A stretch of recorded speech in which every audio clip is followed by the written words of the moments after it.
Thanks for being here, and I'm very excited to be at Bangalore, and this is my first PGConf India, and thank you for having me here.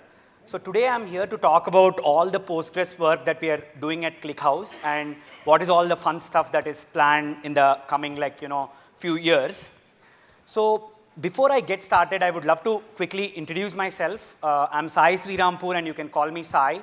I lead all the Postgres efforts at ClickHouse. And prior to ClickHouse, I was the co-founder and CEO at PeerDB. PeerDB was a data replication product built with laser focus on Postgres. And ClickHouse acquired PeerDB around 2 years ago, and that's how I joined ClickHouse. And prior to PeerDB, I worked at Microsoft in their Postgres team. I worked for 4 or 5 years, and a bunch of my ex-colleagues and friends are in the audience, and thank you for supporting me.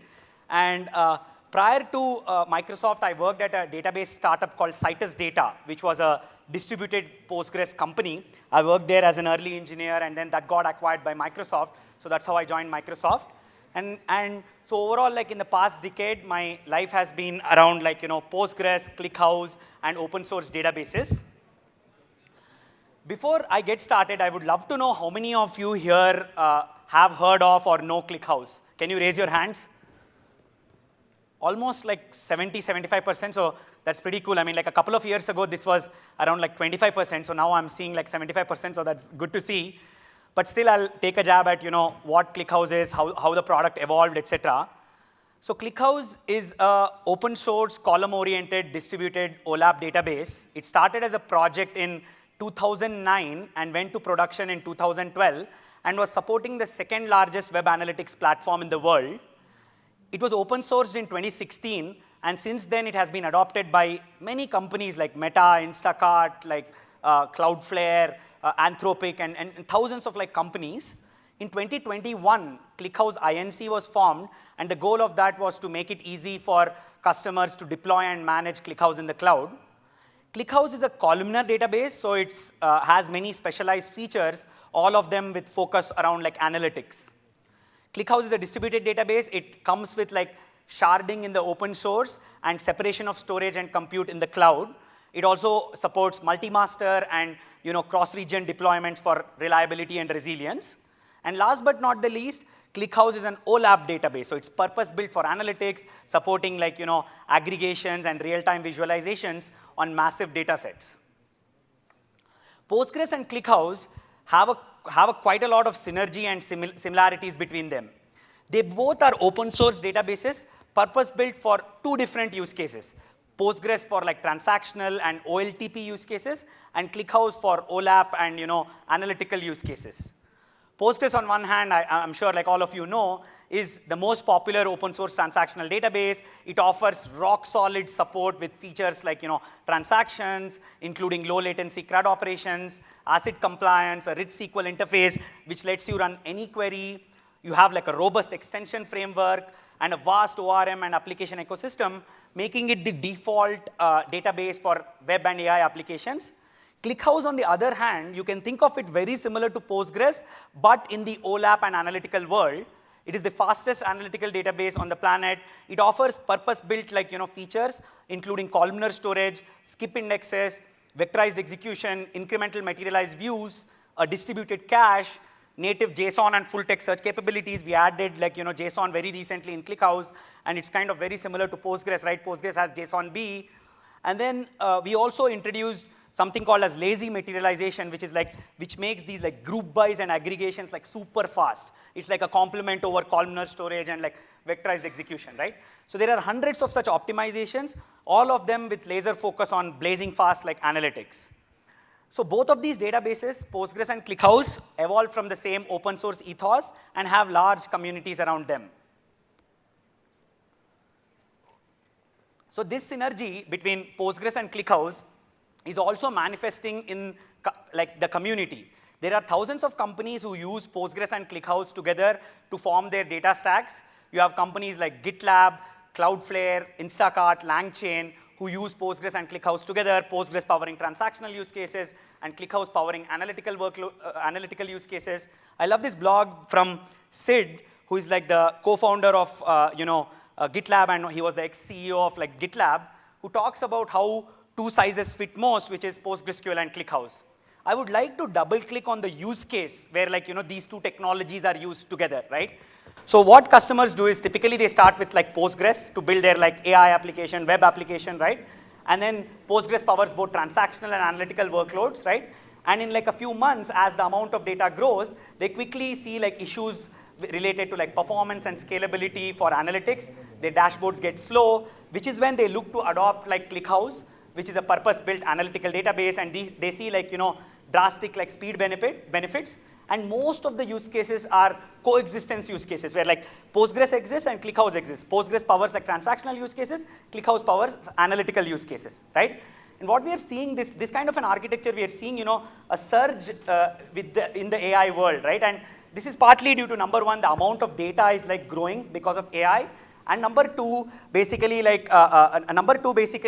the prominence of intelligence and analytics in like applications is growing, basically. It's becoming more and more important.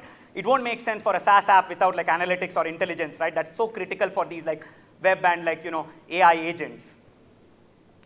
So keeping this synergy in mind, we recently launched a native Postgres service, and we call it as like Postgres managed by ClickHouse. And the goal of this is to provide a unified data stack for OLTP and OLAP, right? So customers get like best of both worlds, Postgres for like transactions, ClickHouse for analytics, with no operational burden. So like all of the integration effort to sync data, to query data is all eliminated, right? I won't double click on this because this talk is about like what we are doing for the Postgres ecosystem. But there is a talk today afternoon at 3:50 p.m. So you should attend, and that talk will be half live demos because I prefer like to keep it like very hands-on. So I'll show you the product, like I'll show you all this integration, right? So with our investment in like the Postgres space, launching this like native Postgres like service, we really want to double down on Postgres, right? Like we want to like invest heavily, like and take Postgres to the next level. In this talk, I'll double click on over the past few months, like what we have done to the Postgres ecosystem, right? And I'll also go into like what is our roadmap and vision for like Postgres. So the first is, let's talk about the recent extensions that we launched. The first extension is called as PGConf. So this enables you to query from ClickHouse from Postgres. You can think of it like a foreign data wrapper for ClickHouse, basically. So Postgres apps can start adopting ClickHouse with very minimal application changes because they can continue to use Postgres interface for both transactions and analytics.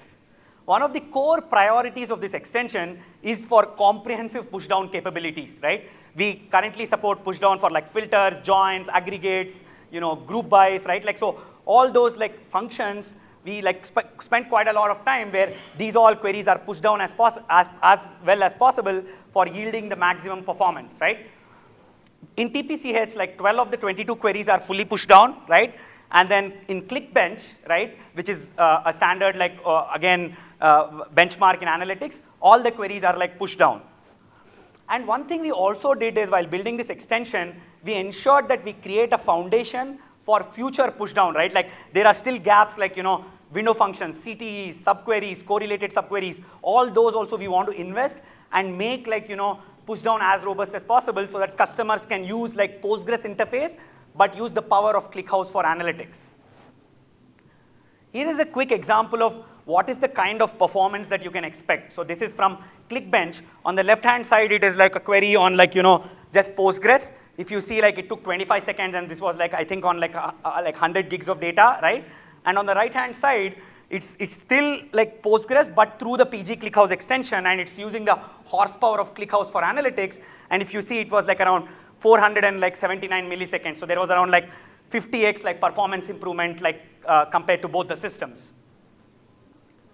The second extension that we launched is PGStat-CH. It is a Postgres extension that exports every query event to ClickHouse. This includes, duration, rows affected, wall generated, CPU percent, JIT statistics, block reads, errors, like every possible extension that comes from these queries are replicated to ClickHouse. You can slice and dice this data based on any dimension, including like application, user, database, error code, percentiles. You can do anything you want. As all the data is stored in ClickHouse, right?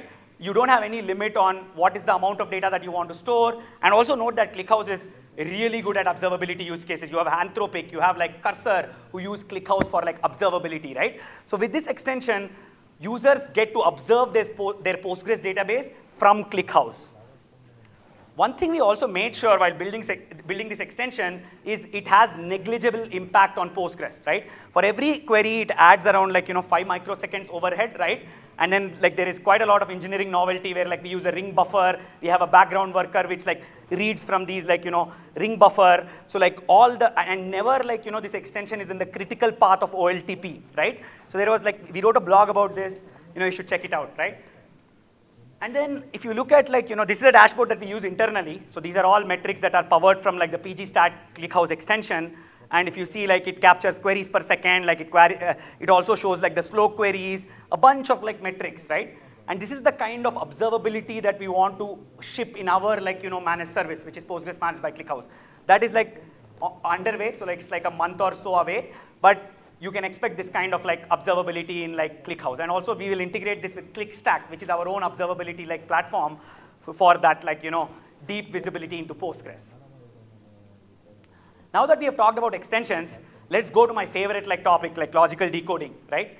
So over the past like couple of years, we did like invest in logical decoding. The first is like through this open source like product called PeerDB, which makes it very easy to replicate data from Postgres to external data stores like, ClickHouse, Kafka, Snowflake, BigQuery, right? And the idea is it enables newer use cases, right? Like real-time analytics, real-time alerting, and all those kind of use cases, right?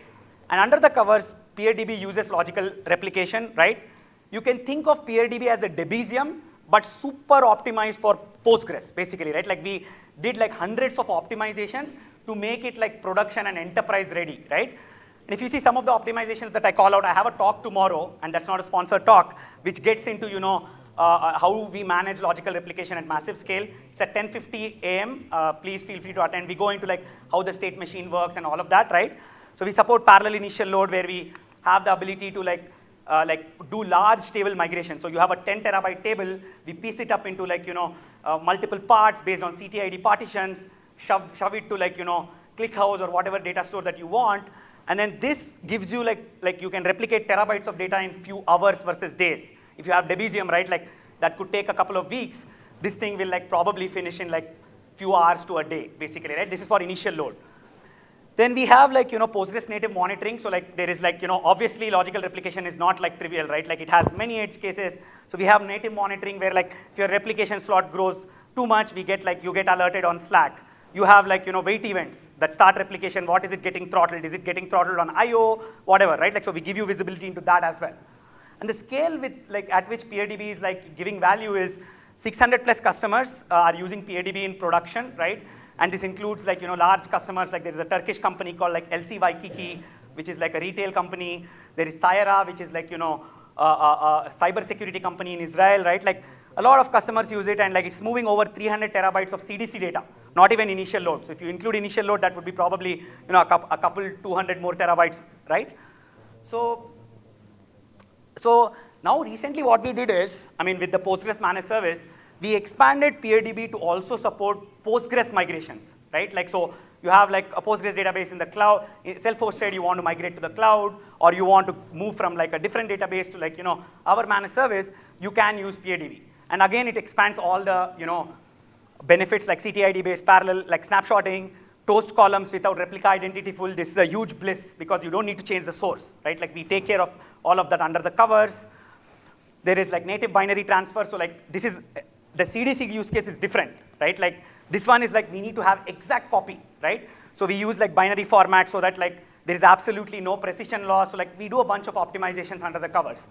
The thing that you're seeing on the right-hand side is basically benchmarks with like pgdump, pgrestore, and logical replication, right? If you see like for a terabyte of data, like PeerDB is around like 5 to 10x faster than the other like tools.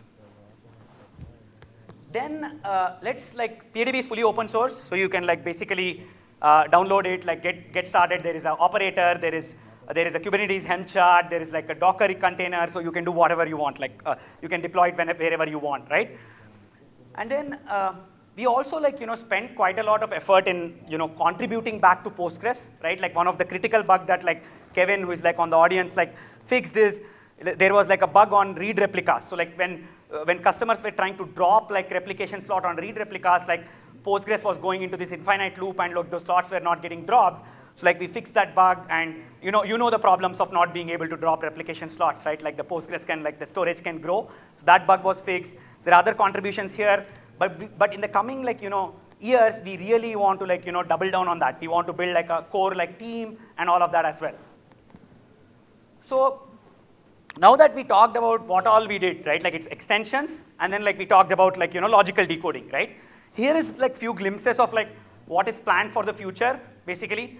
First is Postgres CDC v2, right? We really want to take CDC to the next level, right? For example, Postgres-to-ClickHouse replication currently has a latency of few seconds. We want to get that to sub-second, right?